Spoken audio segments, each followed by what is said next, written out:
So this is the sign-in page for Edupay. The address is edupay.eduweb.vic.gov.au and we'll supply that address to everybody.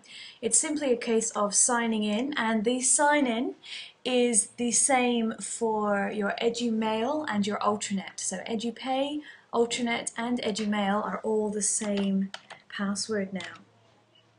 So when you change one, all of them will change. And then it's simply a case of clicking sign in.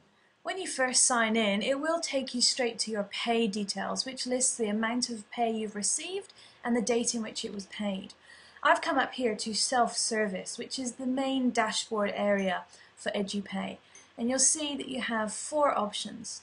This 4th option is for administrators only, so it doesn't do anything, it's just sitting there, you just need to ignore it. Up here we can view your pay slips, you can change the bank account into which your pay is placed, and you can change any distribution instructions that you have. Here you can change your personal information, so if you move home or change your phone number, this is where you would go. But what we're looking at today are the leave requests.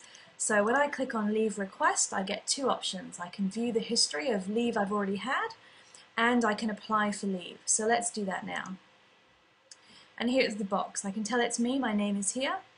And I'm going to pretend I was away on the 16th of July. And I click on the calendar. And the type of leave, well, for most people, it will be personal leave that we're talking about here. And under absence name are all the same criteria that used to be on the paper sheet that we would fill in. So let's say I was sick with a certificate. And for this one, they are all days. There's no partial days here, so none. So here I'll choose the date that I returned. So if I was away for only 1 day, I have to say that the last working day was the 16th also, so it's the same. So here I've been away for 1 day. Any partial days we've looked at. So down here, total hours of absence. This is the only part that you really need to remember, because for each school day it's classified as 7.6 hours. So for 1 day that I've been absent, I can calculate and 7.6 hours.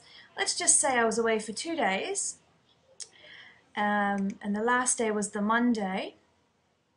I've still got total hours of absence here. If I calculate that, it will calculate it for me. So I use this calculate.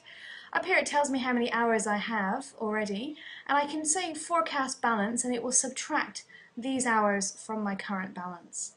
Down here is a comment field. It's not required, but if it was something perhaps you've spoken to Gavin or Jean about that you wanted to remind them what this leave was for, you might put it in, but it's not required. And then I simply submit. And so successfully submitted, and I click OK, and it will give me an overview, a summary of the leave request that I've just put in. So here we can see what I've requested. Down the bottom I can jump to apply for another period of leave. It won't let me do the same days again, so you can't do it twice. Even if you forget you've done it, it will remind you that you have already requested that leave, and so won't allow you to duplicate it. And you can see your leave request history, so which ones you've done and which ones you haven't.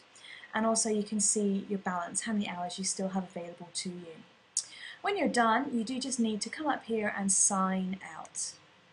And we're back to here again. So that's pretty much the straightforward way of registering your leave on Edupay.